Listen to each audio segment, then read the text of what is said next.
हमारे साथ मौजूद है काशी की बहू और प्रयागराज की बेटी सुष्मिता। और ये 3 बार जो है वो वंदे भारत एक्सप्रेस 3 रूट पे चला चुकी हैं। और हाल ही में प्रधानमंत्री नरेंद्र मोदी के द्वारा उद्घाटित वाराणसी से लेके खजुराहो तक जो वंदे भारत ट्रेन चली है, इसको मैम ने लीड किया है। तो पहले तो आपको हार्दिक बधाई हो मैम, ये एक बड़ी उपलब्धि है और लड़कियों को, महिलाओं को एक बड़ा संदेश गया है। और काशी और प्रयागराज दोनों शहरों की बात करें तो ये गौरवान्वित हुए हैं। तो आइए इस सफर और अनुभव के बारे में मैम से हम डायरेक्ट बात करते हैं। सबसे पहला सवाल मैम आपसे ये है कि इससे पहले भी आप 2 रूट पे वंदे भारत ट्रेन चला चुकी हैं, आगरा और दिल्ली। ये विशेष और ऐतिहासिक था क्योंकि प्रधानमंत्री उद्घाटन कर रहे थे और वाराणसी से खजुराहो तक ये गई। सबसे पहले जब आपको पता चला कि आप लीड कर रही हैं, ऑपरेट कर रही हैं, क्या रिएक्शन था आपका? कितना प्राउड मोमेंट था आपके लिए? बहुत ज्यादा प्राउड मोमेंट था और मैं बहुत एक्साइटेड थी इसको चलाने के लिए और मुझे ये मौका मिला और उसके लिए मैं बहुत बहुत धन्यवाद देना चाहूंगी मेरे हायर अथॉरिटीज को भी। और सबसे पहले तो हमारे माननीय प्रधानमंत्री महोदय जी को धन्यवाद देना चाहेंगे, जो कि इतनी अच्छी पहल करते हैं कि महिलाओं के लिए भी बहुत अच्छा काम करते हैं, नारी सशक्तिकरण की भी बात करते हैं। मेरे लिए बहुत गौरव की बात है कि मुझे ये मौका मिला और फर्स्ट डे ये मौका मिला, मेरे लिए बहुत गौरव की बात है, सम्मान की बात है जी। और चूंकि प्रधानमंत्री खुद महिला सशक्तिकरण की हम बात कर रहे थे, वो लीड कर रही थी उस चीज को, और आप जो है एक प्रतीकात्मक रूप में थी। ये सफर एक महिला के रूप में, एक महिला लोको पायलट के रूप में कैसा रहा ये सफर आपके लिए? अगर हम बात करें तो कितना कठिन रहा, कितना आसान रहा ये? क्योंकि बहुत सारी महिलाएं और लड़कियां इस चीज को देख रही हैं। जी, आसान तो नहीं कहूंगी, बहुत चैलेंजिंग भी होता है हमारे लिए काम करना। और फर्स्ट डे के लिए तो मेरे लिए बहुत बहुत सम्मान की बात थी। मुझे बहुत ज्यादा प्राउड फील हो रहा था अपने ऊपर भी और मेरी फैमिली के ऊपर भी, जिन्होंने मुझे ऐसी पढ़ाई लिखाई कराई कि मैं यहाँ तक पहुंची, और फिर हमारी अथॉरिटी जिन्होंने ये मौका मुझे दिया, तो मुझे बहुत अच्छा लग रहा था। जी, एक नया टाइटल आपको मिला है, काशी की बहू।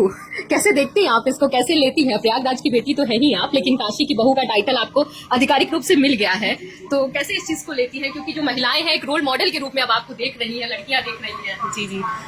मुझे पहले तो अच्छा लग रहा है, बहुत अच्छा लग रहा है। काशी की बहू अच्छा लग रहा है जी, अच्छा लग रहा है। जी जी। अच्छा, अगर वंदे भारत ट्रेन की बात करें मैम, तो हाई स्पीड ट्रेन है और काफी चैलेंजेस भी आते होंगे। अगर बाकी ट्रेनों के अपेक्षा में हम बात करें तो क्या कोई विशेष चैलेंजेस आते हैं इसको ऑपरेट करने में, टेक्निकल रूप में, या फिर नहीं रहता है? आप जैसे देखते हैं बाकी सारी ट्रेनों से इसमें कंट्रोलिंग वगैरह बहुत अच्छी है और हमारे लिए क्रू के लिए तो बहुत अच्छा है, लोको पायलट्स के लिए बहुत अच्छी ये हमारी केबिन है। और इसमें कंट्रोलिंग ब्रेक पावर इसकी बहुत अच्छी है और जो ब्रेकिंग डिस्टेंस है वो बहुत कम है। तो वंदे भारत तो हमारे लिए तो एक वरदान ही कह सकते हैं आप। तो बाकी ट्रेनों में जैसे कि अगर मैं और थोड़ा सा एड ऑन करना चाहूंगी, बाकी ट्रेनों में जैसे इंजन अलग होते हैं, इसमें इंजन अटैच है पूरे, आप स्टार्टिंग से लास्ट पोस्ट तक आप जा सकते हैं। और इसमें टाइम मैनेजमेंट बहुत कम, जैसे शंटिंग के टाइम कम हो जाते हैं इसमें, क्योंकि ये इंजन रिवर्स करना और ये सारा काम इसमें नहीं होता है। बाकी गाड़ियां जो होती है उसमें इंजन आपको रिवर्स करना, अगर आगे से पीछे जाना है तो इसमें वो टाइम भी बच जाता है। बहुत सारी इसमें अच्छाई है, बहुत सारी खूबियां इसमें। आसानी है, कम टाइम में मुझे बताना थोड़ा सा। बिल्कुल। और ये सब टेक्निकल चीजें हैं। जो लड़कियां देख रही हैं उनको क्या एक मैसेज देना चाहेंगी? क्योंकि जैसे मैंने पहले ही कहा कि अब तो आपको बिल्कुल एक रोल मॉडल के तौर पे देखा जा रहा है, तो उनको क्या एक मैसेज देना चाहेंगे कि विशेष तौर पे जो इस फील्ड में करियर बनाना चाहती हैं, जो देख रही हैं इस फील्ड में आगे आगे जाने के लिए, उनको क्या ऐसी क्वालिटीज है, या क्या अगर हम कहें कि एक चीज है जो ग्रोथ के लिए कंसिस्टेंट उनको बनाए रखे, जो आप अपने अनुभव से बता सके?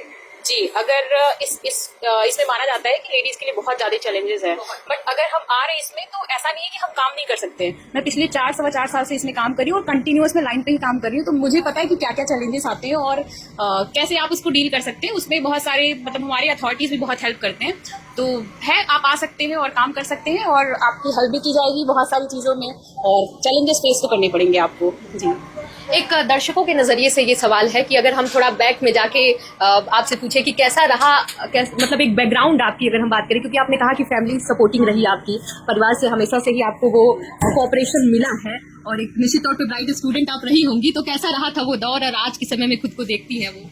मैं थोड़ा सा इनिशियल से जाऊंगी। मैं पैदा हुई थी बलिया में और मेरे पापा की जॉब है जौनपुर में, तो हम लोग यहाँ पे आ गए थे 2003 में और वहाँ पे फिर हमारा घर बन गया। फिर वहाँ पे मैंने स्कूलिंग की सेंट थॉमस इंटर कॉलेज से। उस टाइम पे मैं टॉपर थी उस टाइम की, और फिर उसके बाद मेरी जो आगे की पढ़ाई हुई है वो कानपुर यूनिवर्सिटी से हुई है। बीटेक मैंने इलेक्ट्रॉनिक्स एंड कम्युनिकेशन इंजीनियरिंग किया हुआ है। और फिर उसके बाद मैं तैयारी वगैरह करने लग गई, फिर मेरा सिलेक्शन इसमें हो गया और फिर मुरादाबाद में मेरी पहली पोस्टिंग थी। फिर वहाँ से मैं म्यूचुअल ट्रांसफर आई यहाँ पे, 1-1.5 साल मैंने मुरादाबाद में काम किया। फिर मैं प्रयागराज में आई, फिर प्रयागराज में मुझे काम करते हुए लगभग 3 साल होने को आ गए और मुझे ये मौका प्रयागराज में मिला है। और ये मैं बहुत तहे दिल से धन्यवाद देना चाहूंगी मेरी अथॉरिटीज को, जिन्होंने ये मौका मुझे दिया। और मैं पिछले 1.5 साल से कंटिन्यूअस वंदे भारत पे काम कर रही हूँ, तो मुझे बहुत अच्छा लगता है। मतलब मेरी फेवरेट गाड़ी है ये वंदे भारत जी। उसी बीच में मेरी शादी हो गई, मेरे हस्बैंड भी यहाँ पे है जी जी। तो मेरी दोनों फैमिलीज, मेरे ससुराल मेरे और मायके दोनों साइड से बहुत सपोर्टिव है। चलिए जरा सर के रोल के बारे में पूछ लेते हैं। हालांकि निश्चित तौर पे जितना भी हमारी 1-2 बार बात हुई, एकदम कोऑर्डिनेटेड सर लगते हैं, कोऑपरेटिव। तो क्या भूमिका रही है सर की? बहुत बड़ी भूमिका रहती है मैम। अगर हस्बैंड अगर सपोर्टिव ना हो, अगर आपकी फैमिली सपोर्टिव ना हो, आप ये जॉब बिल्कुल नहीं कर सकते। बहुत चैलेंजिंग जॉब है ये हमारे लिए। तो मेरे हस्बैंड, मेरी मदर इन लॉ, मेरी सिस्टर इन लॉ, मेरे मम्मी पापा, मेरे भाई बहन, सभी ने बहुत सपोर्ट किया इस चीज में। तो हर चीज में जी बिल्कुल उम्मीद है कि आगे भी आप ऐसे ही नाम रोशन करती रहेंगी। और thank you so much ma'am for joining us and sharing your experience with us.